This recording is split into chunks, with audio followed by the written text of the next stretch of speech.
Sezoni i ri televiziv në Top Channel do të nisë me risi të shumta pas ndryshimeve në emisionin përputhen ndryshime të rëndësishme priten në sezonin e ri të spektaklit të humorit Portokalli. Sipas burimeve pranë televizionit, aktori dhe moderatori Njora Gronllakajt pritet të marrë drejtimin e programit, duke mbajtur njëkohësisht dy role, atë të moderatorit dhe të regjisorit të spektaklit. Ky zhvillim vjen pas largimit të moderatorit Salsano Rapi nga Portokalli, si edhe të regjisorit Ilir Muhamedaj. Megjithatë, largimi i Salsano Rapit nga Portokalli nuk nënkupton largimin e tij nga Top Channel. Burime pranë televizionit bëjnë me dije se me aktorin dhe moderatorin e njohur janë zhvilluar negociata për përfshirjen e tij në një tjetër emision të Top Channel.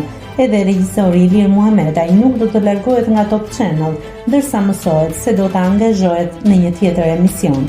Rikthimi i Gronllakajt në drejtimin e Portokallis pritet të sjellë surpriza për spektaklin e humorit, me Llakaj në një rol të dyfisht si moderator dhe regjisor. Nëse klikoni mbi butonin subscribe, do t'ju shfaqen të gjitha publikimet tona. Ju ftoj t'i bëni subscribe kanalit, të pëlqeni videot dhe të lini komentin tuaj.